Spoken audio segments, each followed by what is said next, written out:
Bonjour Yumna, et ce sera Mansour Kamardine, député de Mayotte. Bonjour monsieur le député. Bonjour. L'année 2019 se poursuit avec ce que les médias appellent une crise de représentativité en France. Et pour calmer la colère des Gilets jaunes et tenter de réconcilier les Français avec le pouvoir en place, Emmanuel Macron a annoncé le lancement le 15 janvier prochain d'un grand débat national avec des thèmes définis par l'Élysée, transition énergétique, fiscalité, etc.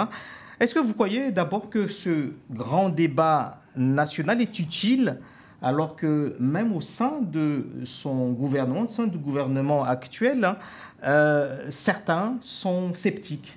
Alors, si vous me permettez d'abord, je veux ce matin dire mes voeux à ceux qui sont dans les hôpitaux en souffrance, ceux qui sont handicapés par les risques de la vie, mais les handicapés sociaux, ceux qui sont à la recherche d'un emploi. Et Dieu sait si à Mayotte, nous avons beaucoup de jeunes notamment qui sont dans la recherche d'un emploi, des familles qui sont inquiètes, et de leur dire que j'aurais bien aimé, à travers mes voeux, leur dire leur souhaiter de belles choses, de grandes choses pour cette année 2019. Mais effectivement, comme on voit l'année qui commence, vous vous dites que l'année se poursuit, elle commence avec cette crise des Gilets jaunes qui enjambe 2018-2019 et qui, si l'on en croit ce qui s'est dit à ce stade, nous n'avons pas une boule de cristal pour voir ce qui sera 2019 demain, dans 2 mois, dans 3 mois, mais il est clair que la situation n'est pas du tout florissante. Et il est vrai que la situation interroge. Nous avons un président qui fait manifestement preuve d'une insouciance extraordinaire, mais que je peux comprendre moi parce que j'ai eu la chance d'être maire à 23 ans. Et je crois que dans l'exercice du pouvoir, l'âge a une importance. Ce que j'appelle par exemple de l'insouciance. Parce que quand on a cet âge-là, dans les responsabilités qui sont celles d'un président de la République, effectivement, on peut sous-estimer, on peut minimiser, on peut même mépriser les uns les autres. Et d'ailleurs, il l'a reconnu lui-même lorsqu'il a fait son mea culpa pour avoir traité avec des mots pas très sympathiques les uns les autres, traverser la rue, les Gaulois réfractaires et autres. Et donc, il y a une vraie inquiétude pour l'année qui vient. Maintenant, vous m'interrogez sur le grand débat national. C'est la réponse qu'il apporte pour l'instant. Et qui est une réponse qui, y compris même, vous l'avez dit vous-même, au sein même du gouvernement, il fait débat. Donc c'est déjà une difficulté. Il y en a même qui ont menacé de démissionner, de quitter le gouvernement. Mais ce qui me préoccupe encore beaucoup plus, c'est le traitement réservé à l'outre-mer. D'une manière générale, on réservait les mesures d'exclusion, de discrimination à Mayotte et aux Mahorais. Et là, dans le débat national, la ministre de l'Outre-mer, à travers ce vœu, nous a dit quelque chose d'assez quand même assez singulier, qu'on n'a jamais vu nulle part ailleurs. Il dit qu'il va y avoir un grand débat national. Mais ça ne vous concerne pas l'Outre-mer. L'Outre-mer ne fait-elle pas partie de l'ensemble national? La ministre a précisé qu'il y a déjà eu les assises des Outre-mer pour l'Outre-mer, justement, lorsqu'il y a eu les mêmes problèmes. Elle aurait pu rajouter dans sa belle liste la loi égalité réelle, qui prévoit la conclusion de conventions, de schémas de convergence, appuyés ensuite exécutés à travers des contrats de convergence. Où sont-ils? Qui devaient être signés au plus tard le 30 mai. Où sont-ils? En réalité, l'outre-mer est complètement abandonné par le pouvoir actuel. Et donc, quand on assiste à des choses comme ça, qu'est-ce que dit la ministre de l'Outre-mer? Allez voir à travers le livre bleu ce qu'on doit faire pour ce quinquennat. Je ne sais pas, manifestement, le français est très compliqué pour moi, mais quand je lis le livre bleu, je ne vois rien de concret pour l'ensemble de l'Outre-mer, mais pour Mayotte en particulier. Et d'ailleurs, pour Mayotte en particulier, le président de la République, lorsqu'il nous a reçus à l'Élysée pour nous présenter le livre bleu, justement, il a dit, s'agissant de Mayotte, et pour ce quinquennat, les mesures que nous allons entreprendre là-bas, c'est ce qui a été annoncé dans le plan de Mme Girardin au mois de mai 2018. Le plan de développement Mayotte. Autrement dit, en réalité, rien ou pas grand-chose. Et donc, nous sommes au devant des gros problèmes. Et comme je disais, Mme Girardin nous avait, pour dire les choses de manière complète, nous avait consulté pour savoir si il y avait nécessité de faire, de faire ces débats. Tout le monde avait considéré que, compte tenu des débats antérieurs que nous avons eus, il n'y avait plus nécessité de faire des débats, mais de tirer les conséquences ou les conclusions de ces débats qui n'étaient pas tirées à travers le livre bleu. Et donc aujourd'hui, elle nous dit, non seulement je n'organise pas les débats, mais je ne tire pas les conclusions de ces débats tels que vous l'avez souhaité. Autrement dit, on est toujours dans la même politique de mépris, notamment des corps intermédiaires, des élus de la République, qui sont issus du suffrage universel et qui sont porteurs du message des populations.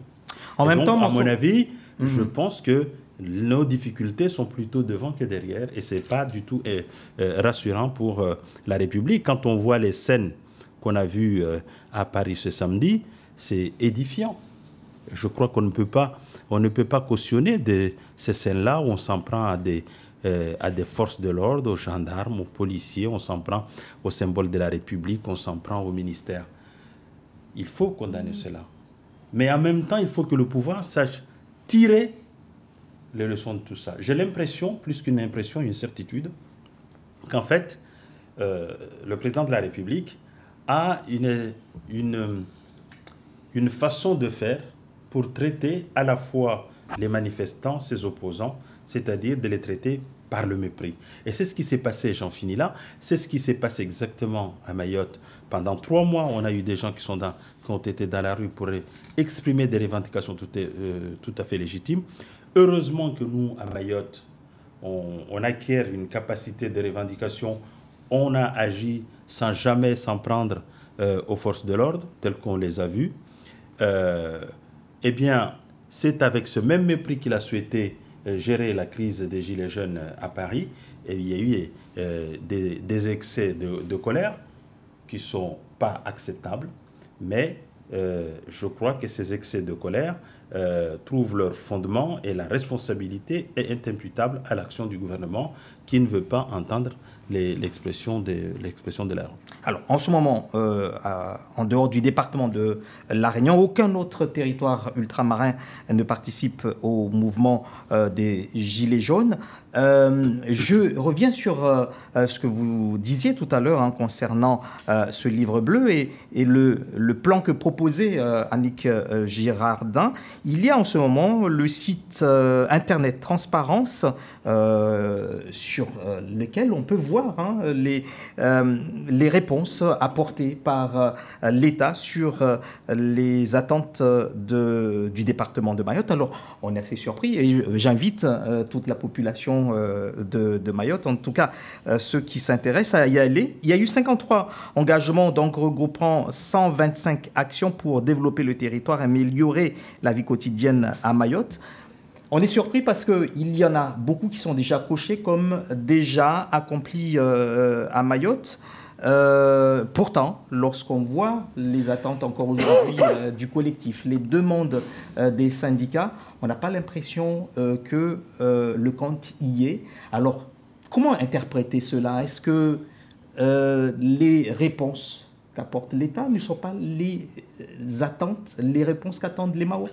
Alors, plusieurs réponses. D'abord, je suis ravi que vous ayez fait cet exercice et que vous invitiez les Mahorais à aller voir. Mais les Mahorais sont à aller faire un micro-trottoir, c'est aussi une demande moi, que je vous fais, pour interroger les Mahorais et pour qu'ils vous disent ce que, selon eux, ce qui a été fait dans le cadre de ce plan. Et ils vous répondront. Moi, ce que je peux dire aujourd'hui, c'est que nous avons un plan, il faut le reconnaître, qui fonctionne sur le terrain de la sécurité publique, Et je veux ici saluer l'effort qui est fait par les forces de police et de gendarmerie dans ce domaine. Le problème de sécurité, le problème des luttes contre l'immigration, ce sont des actions qui sont visibles. Pour le reste, comme nous l'avions dit, et là aussi, je vous avoue, je suis heureux que vous finissez par avoir la même analyse que moi, parce que lorsque cette convention, ce programme ou ce contrat, ce projet a été annoncé par Mme Girardin au mois de mai, j'avais exprimé mes réserves. Je suis heureux de constater que finalement on partage la même chose. Ce projet ne parle pas aux Mahorais, mis à part les mesures que je viens d'indiquer, de lutte contre l'immigration et de lutte contre la sécurité.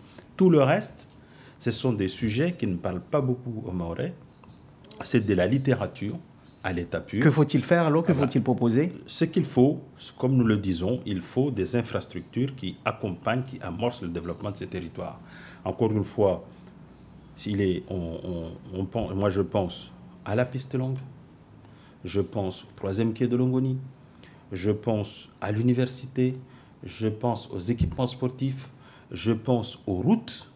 Pour venir vous voir ce matin au départ de Sada, c'est-à-dire faire une vingtaine de kilomètres, j'ai dû partir de chez moi à 5 h du matin, ce qui veut dire que je me suis levé au plus tôt ou au plus tard, je me suis levé à 4h15, 4h30 pour aller faire 20 kilomètres. Ce n'est pas vivable. Et ça a un gros impact sur la vie économique du territoire, parce que toutes les personnes qui viennent du nord et du sud sont obligées de partir assez tôt, c'est-à-dire qu'elles dorment, elles ont la nuit courte, et donc la journée, ils sont inefficaces. Donc en pensant faire des économies là, en réalité, on détruit l'économie. Les conséquences de cet engorgement du territoire, de cette difficulté de circulation, est préjudiciable pour l'économie de Mayotte. Il en va de même pour le monopole qui a été donné à Aérostral pour desservir Mayotte. Tout à l'heure, j'ai discuté avec des amis qui me disaient que le fret au départ de Paris à Nairobi coûte 1/3 moins qu'au départ de Nairobi à Dzaoudzi. Ce n'est pas acceptable, ce n'est pas supportable. On parle du fret, mais c'est aussi les billets d'avion, notamment à travers Aérostal et autres. Donc, il y a manifestement quelque chose à faire. Mais on voit bien que l'État, le gouvernement actuel, ne veut rien faire pour débloquer ces situations et donner les moyens à Mayotte pour son développement. Mansour Kamardine, en 2019, à Mayotte, 101e département français, s'applique encore des mesures exceptionnelles. Jusqu'à quand? Ce matin, en vérifiant sur Internet, en entrant dans Google les mots applicables 2019 hors Mayotte, j'ai été stupéfait par les réponses, comme par exemple le fait que le SMIC brut horaire soit de 10,03 € avec une augmentation de 1,5% sur la métropole et tous les autres départements français d'outre-mer, sauf hors Mayotte, puisque à Mayotte, le SMIC est à 7,57 €. Et puis, il y a d'autres textes sur les congés bonifiés, etc. etc. Effectivement, ça interroge les Mahorais sur l'égalité sociale. Que font les parlementaires pour que ça soit accéléré, pour que ça s'applique simplement? Alors, les parlementaires travaillent. Moi, je vous invite maintenant à aller voir sur mon site, sur ma page Facebook, où j'interroge la ministre des Affaires, la ministre du Travail et des Affaires sociales sur un certain nombre de sujets, sur l'application du Code du travail, sur l'égalité notamment sociale, sur les salaires, sur un certain nombre de mesures sociales qui s'appliquent outre-mer et qui ne s'appliquent pas à Mayotte. Elle n'a pas répondu. Et j'en ai parlé également à plusieurs occasions, dans des réunions, d'autres aussi certainement le font, d'autres aussi que moi le font, pour dénoncer. Un jour, j'ai interrogé l'actuel préfet de Mayotte, il était directeur de cabinet à l'outre-mer. Je lui ai dit, monsieur le préfet, si je vous annonçais que vous aurez le même niveau de retraite que vos autres collègues préfets, mais seulement en 2079, qu'est-ce que vous diriez? Il était surpris et je lui ai dit, ce n'est pas acceptable que, par exemple, s'agissant des retraites, il faudra attendre 2036 pour qu'on commence à parler de l'égalité. Donc, sur toutes ces questions-là, on nous avait dit qu'il fallait raccourcir les délais. C'était le slogan de 2012. Je constate 10 ans plus tard qu'on est encore loin et qu'aucune mesure n'a été prise. On nous dit qu'à travers les contrats de convergence, il devrait y avoir des mesures plutôt incitatives et je ne les vois pas. S'agissant des infrastructures dont j'ai parlé tout à l'heure, lorsque M. Dussop est venu nous parler là aussi, en 30 secondes, M. est venu nous parler de son projet de budget 2019, je l'ai interrogé sur les infrastructures s'agissant de Mayotte et il m'avait dit, nous travaillons avec Mme Girardin, nous réfléchissons avec Mme Girardin des mesures à prendre pour mettre en place les infrastructures porteurs du développement à Mayotte. Et quand on lit le budget, que je rappelle, j'ai refusé de voter, eh bien, il n'y a aucune mesure. Voilà les situations. Donc, à mon avis, là, nous allons avoir une année 2019 avec des tensions encore extrêmement plus élevées que ce que nous avons connu en 2018. Ce n'est pas vivable, ce n'est pas acceptable. C'est pour cela que je veux encore demander au gouvernement de réviser sa copie s'agissant d'une manière générale d'outre-mer, mais particulièrement à Mayotte, parce que ce n'est pas supportable. Merci beaucoup, François.